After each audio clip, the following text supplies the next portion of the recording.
လူတိုင်းဟာကိုမဆုံးမသေးသမျှကိုမပြင်သေးသမျှဆရာမိဘတွေဘလောက်ပဲဆုံးမ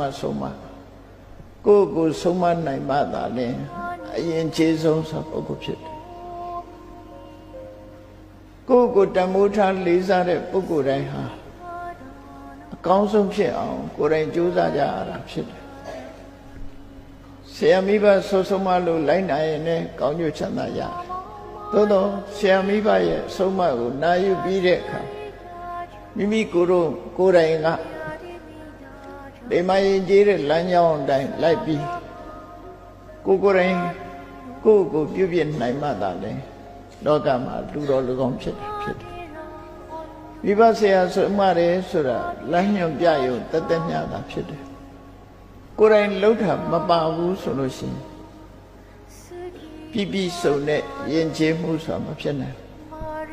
တကယ်ပညာရှိသူတော်ကောင်းတွေမြတ်စွာဘုရားကိုယ်တိုင်ကလည်း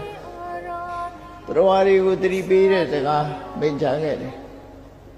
တုံမေဟိကိစ္စံအတ္တပံလို့တဲ့လှုပ်တဲ့ကိစ္စတွေကိုမင်းတို့ခါဒီစူးစမ်းရမှာဖြစ်တယ်ငါကတော့လမ်းညွှန်ပြတ်ဆုံးမတဲ့ပုဂ္ဂိုလ်ပဲဖြစ်တယ်ဆိုစကားဟာအလုံးကိုမှတ်တာဖြစ်တယ်ဆုံးမတဲ့အတိုင်းလိုက်နာသူမလိုက်နာသူဆိုတာနှစ်မျိုးရှိတယ်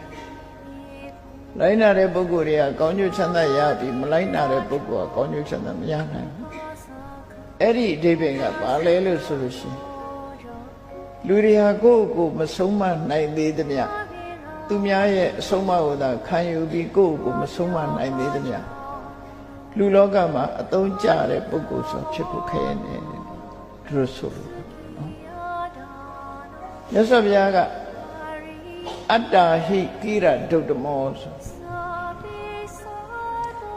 ကိုဆုံးမဖို့ကလွန်ခက်တယ်လို့ပြောတယ်သူများဆုံးမရတာလွယ်တယ်ကိုဆုံးမဖို့ကြတော့ခက်တယ်လူဆိုတာကိုနိုင်အောင်ဆုံးမနိုင်လေမရှိကြဘူးသူများကသာဆုံးမတတ်တယ်အလွယ်တကူဆုံးမတတ်တယ်ကိုယ်တိုင်က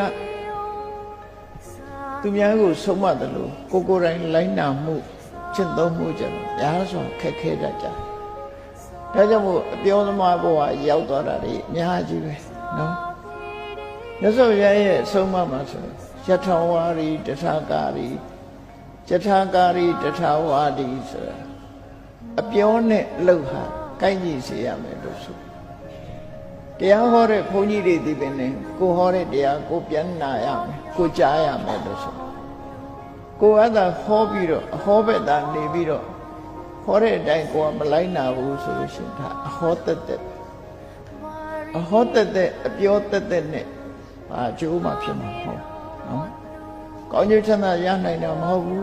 ဒါကြောင့်မို့ကိုဟောတဲ့တရားကိုပြန်ပြီးကြားရမယ်ကိုယ်တိုင်လိုက်နာကျင့်သုံးတာပဲဖြစ်ရယထာဝါရီတထာကာရီ